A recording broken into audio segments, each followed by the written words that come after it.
Hey guys, this is my Module 4 over KISA. The first 4 R's is relationships. Staff-wise, in the school we do a pretty good job with communicating with each other. Being in a small 1A school, there's only around like 7 high school teachers, so that makes it fairly easy to communicate with each other and with the students. Throughout the district, with the families, is an area where we need to continually improve. We do not communicate well with other teachers in our school either, which there's two schools in our district, and both schools have elementary and high school, and we try to correlate our curriculum together, but we are not very good at communicating with each other.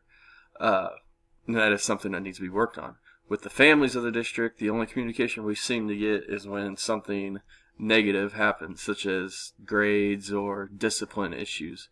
I feel, and the principal feels, that we need to communicate better, not just on the negative things, but maybe start sending home some positive things too that happens at school. We felt we were in the transitioning stage, and the relationships are. The second of the 4 R's is relevance. In the relevance department, we also put ourselves down as transitioning. We thought curriculum instruction and student engagement was leaning more towards the modeling stages, but there's always room for improvement. In the technology stage, we put ourselves in a transitioning stage. We do have Chromebooks for each student, but we felt that we still need to find ways to better utilize those Chromebooks in each classroom, in each classroom setting. For responsive culture, both the administration, I believe we're in the implementing stages. This year we have really focused on leadership skills and working on our health and wellness as a staff. We have sent many teachers this year already to leadership workshops and also wellness workshops, and I have attended a couple of those myself. Throughout the year as a staff, we are hoping to continue to grow in leadership and wellness. The 4th R is rigor. In the rigor category, we felt we are in the transitioning stages. We have begun to offer mainly the seniors the opportunity to get out and gain some career experience and careers that they hope to pursue after they graduate. We also offer juniors and seniors the opportunity to take online college classes. We felt, though, that we still need to continue to improve in the resources and data sections. We feel we have all the data ready. We just need to make it available and put it all together for the district and the families. Working with my building principal for going on 6 years now, I feel he is in the situational leadership theory. As a coach, when things happen in practice or games that involves the sport that I'm coaching, he does a really good job of allowing us coaches to take care of our own discipline and handle our own issues. We always have to report back to him, and he usually backs us most of the time. If he does not feel that we made the right decision, he will talk us through the decision that he would have made, and we will work together and come up with the best conclusion. As a teacher, also, I feel he allows us to control our own classrooms.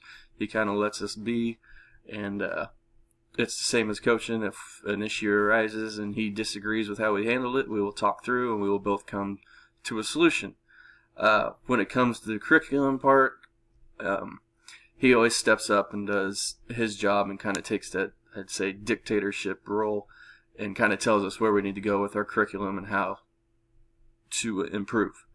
A couple of areas we decided that we probably need to improve on is our responsive culture. We feel we need to focus on our health and wellness as a staff and the school leadership qualities. We feel that leadership is something that can continually improve throughout everybody's career and their lives.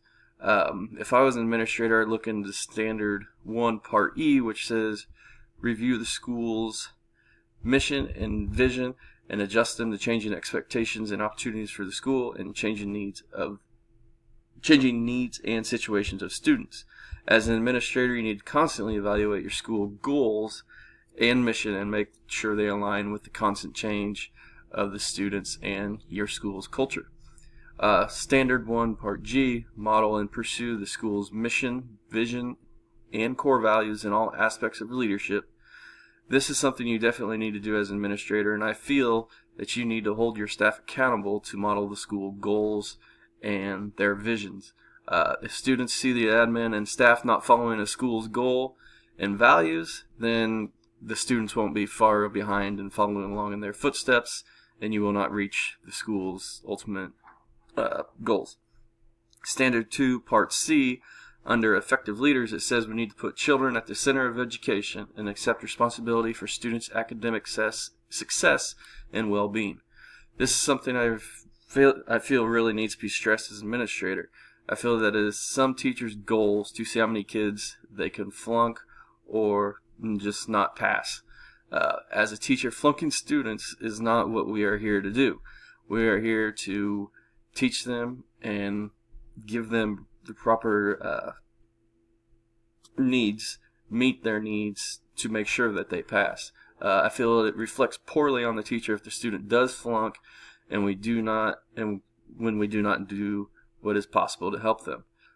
Now, if a student just doesn't turn in homework and doesn't put in the effort, that's a different story. But if a student consistently comes back and tries to get help and we do not help them the best we can, then I think there's an issue. That was my review of KESA. Thanks.